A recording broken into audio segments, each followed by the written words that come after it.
யாரு? ஆஹா, பாம்பு பேசுதே. உன்னை பார்க்கத்தான் காத்துக்கிட்டு இருந்தேன். பயப்படாமல் அருகில் வா ஏவாள். பயமா? எனக்கா? உனக்கு என்ன வேணும் சொல்லு.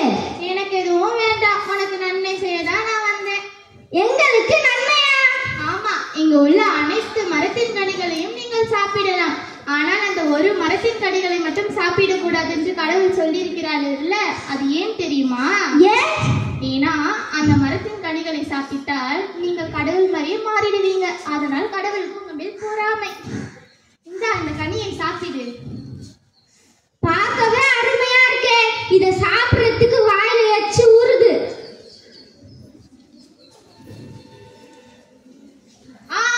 வெற்றி.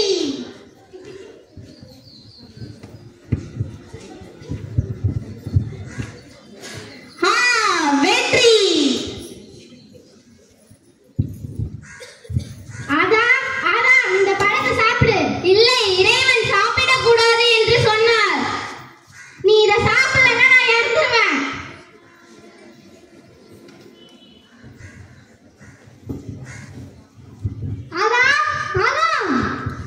இறைவா, உங்கள் திருமுகத்தை காண நான் அருகதையற்றவன். நான் சாப்பிடக்கூடாதுன்னு சொன்ன மரத்தின் கனியை சாப்பிட்டாயோ?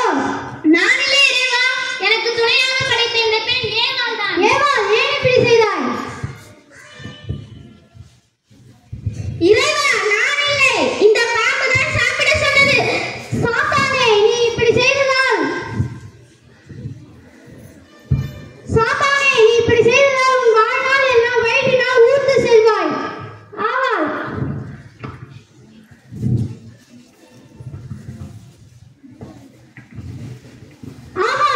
நீ வேதனையுடன் பிள்ளைகளை பெறுவாய்.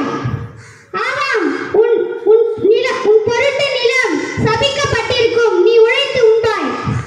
எல்லாரும் நட்டு போங்க.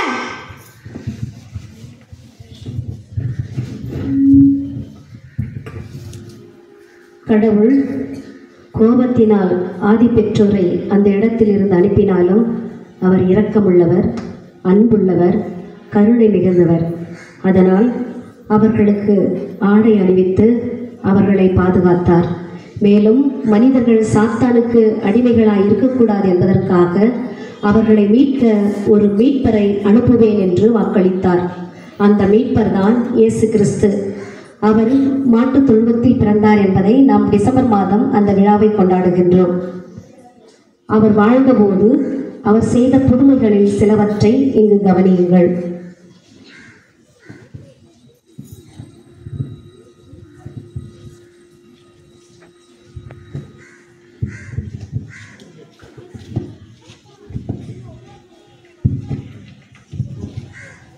இங்கே வராதே, இங்கே வராதே, போ போ. பரவாயில்லை, அமைதியா இருங்கள். போதுகரே வேண்டாம், போதுகரே வேண்டாம். பரவாயில்லை. போதகரே, நீங்கள் விரும்பினால் என் நோயை குணப்படுத்த உம்மால் முடியும். மகனே, விரும்புகிறேன், உமது நோய் நீங்குக.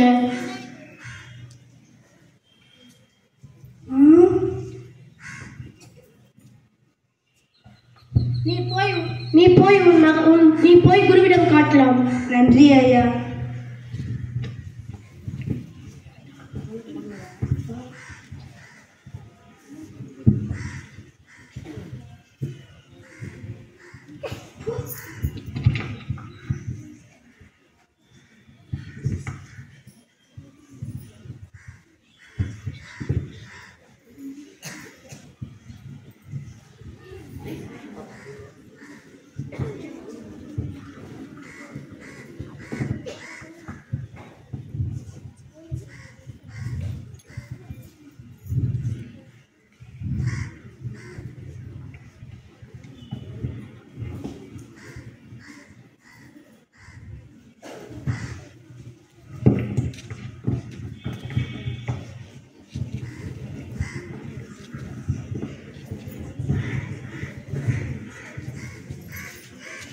ஐயா, என் மகன் நோய்வாய்ப்பட்டிருக்கிறான்.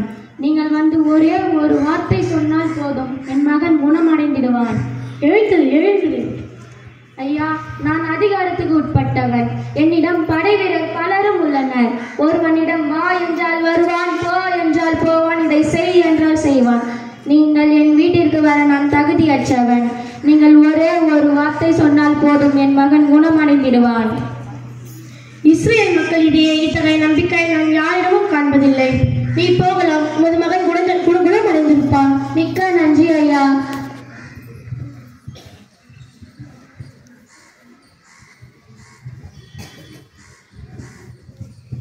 போதுகிறே, என்னுடைய மகள் சாகர தருவாயில இருக்கா. நீங்க வந்து அவளை தொட்டா மட்டும் போதும், அவன் உயிர் பிழைத்திடுவான். எழுந்துரு. என்னால் குணப்படுத்த முடியும், நீ நம்புறியா? உங்களால மட்டும்தான் முடியும். போகலாம்.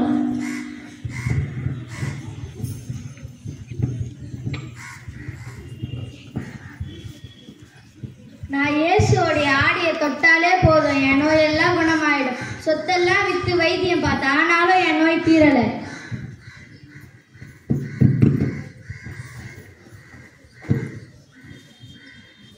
இயேசு வருகிறார், இயேசு வருகிறார், நாசரேத்தின் இயேசு வருகிறார்.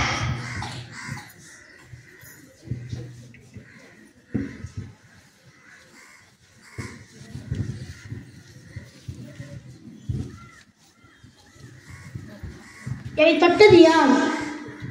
இவ்வளவு கூட்டம் இருக்கும்போது என்னை தொட்டது யாருன்னு கேட்குறீங்களே?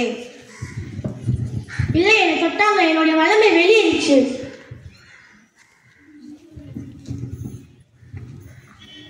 நான் தான் உங்களை தொட்டேன். உங்களை தொட்டதுனால என் நோயெல்லாம் குணமாயிடுச்சு. மகளே, நீ என்னை தொட்டதால் குணமடையல. உன் நம்பிக்கை உன்னை குணமாக்கிச்சு. தேங்க்யூ.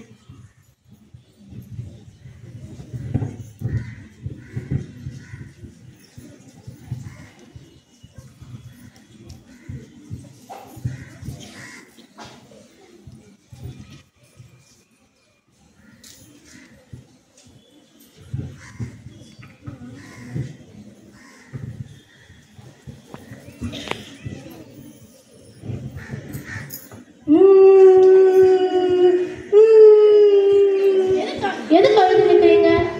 நீனி இறந்துட்டா, அதனால தான் நாங்களாம் அழுதுட்டு இருக்கோம். அவன் இறக்கல, அவன் தூங்குறான். எதுக்கு சிரிக்கிறீங்க? அவங்கள வெளியே அனுப்புங்கள்.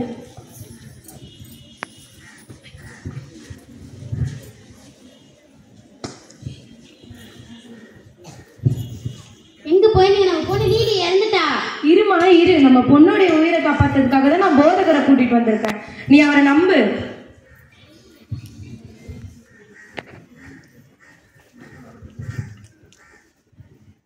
சிறுமியே, எழுந்துரு. நீலி உயிர் வச்சுட்டா. நீலி, எங்களுடைய மகளுடைய உயிரை காப்பாத்துறதுக்கு உங்க ரொம்ப நன்றி. போய் அவர் போய் சாப்பாடு கொடுங்க.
மிக